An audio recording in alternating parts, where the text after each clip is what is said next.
Assalamualaikum warahmatullahi wabarakatuh. Perkenalkan, nama saya Erlangga Wisnu Zulfikar, NIM A8101986. Di sini saya akan menjelaskan sedikit hasil resume saya terkait mata kuliah Sistem Organisasi Pendidikan, materi tentang struktur, personali, dan uraian tugas bidang umum. Yang pertama ada Ketua Bidang Umum, yang bertugas sebagai bertanggung jawab terhadap jalannya tugas-tugas umum yang dipercayakan olehnya. Yang kedua, memimpin dan mengarahkan tugas-tugas seksi-seksi yang ada di bawahnya. Yang terakhir, bertanggung jawab kepada Ketua Umum Panitia. Yang kedua ada Seksi Dana, yang bertugas sebagai mencari dana donatur atau penyumbang untuk terlaksananya kompetisi yang akan dilaksanakan. Yang kedua, dapat mengatur dana dengan baik dan jujur. Yang terakhir, bertanggung jawab kepada Ketua Bidang Umum. Yang ketiga ada Seksi Kongres, yang bertugas untuk melaksanakan dan menyiapkan pelaksanaan kongres. Contohnya pada kompetisi-kompetisi internasional, nantinya di sana ada sesi wawancara antara pelatih atau pemain atau ketua panitia kepada wartawan. Di situ ini termasuk juga tugas dari seksi kongres. Yang keempat ada seksi publikasi atau dokumentasi, berfungsi atau bertanggung jawab melaksanakan tugas-tugas publikasi dan hubungan masyarakat.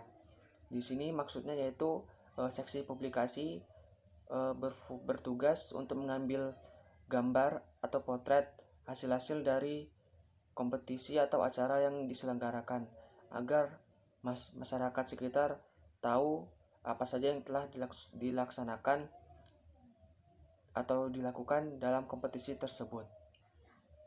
Selanjutnya ada organisasi pertandingan, langkah-langkah bertugas. Yang pertama, langkah-langkah persiapan, yaitu menentukan bidang tugas dan struktur organisasi.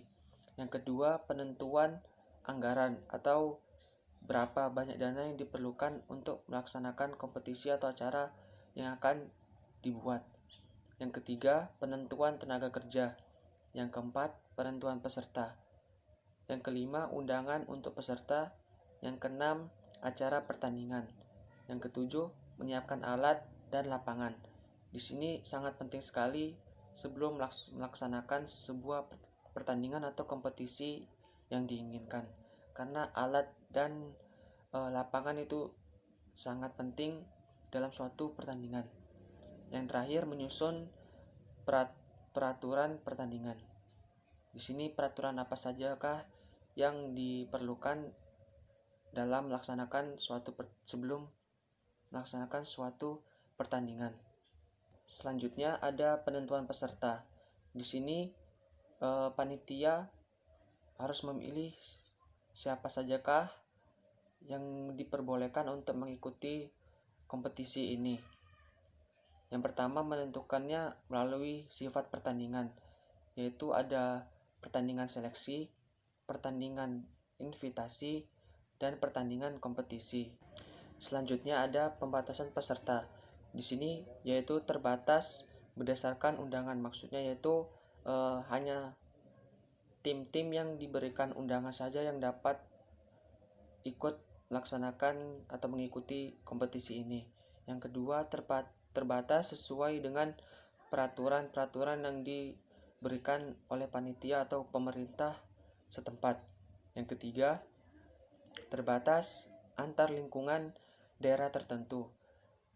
Yang keempat, pertandingan terbuka, maksudnya di sini yaitu kompetisi yang akan dilaksanakan itu bebas atau terbuka, boleh diikuti siapa saja, tidak ada batasan umur. Selanjutnya ada menjelang pertandingan.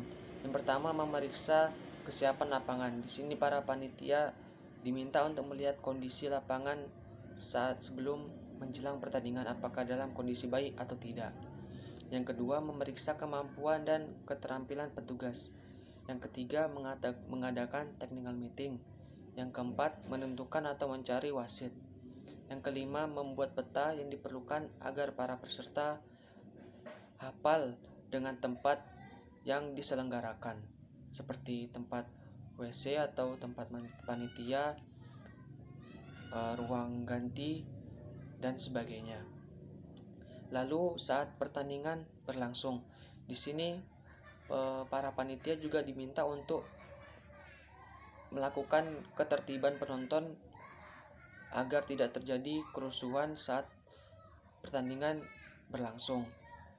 Lalu diminta para panitia juga mencari bantuan dari pihak kepolisian atau pihak-pihak lain agar suatu kompetisi atau pertandingan ini berjalan dengan baik dan aman.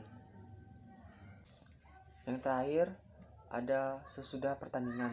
Di sini pemimpin pertandingan memberikan laporan tentang hasil pertandingan. Yang pertama ada hasil pertandingan, yang kedua urutan juara, yang ketiga keuangan, yang keempat penilaian petugas, dan yang terakhir laporan tentang hasil situasi saat pertandingan.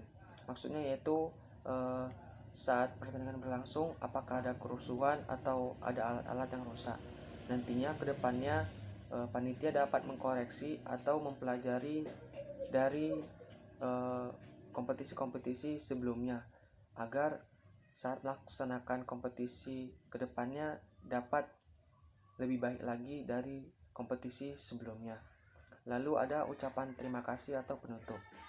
Sekian hasil dari resume saya tentang struktur personali dan uraian tugas bidang umum.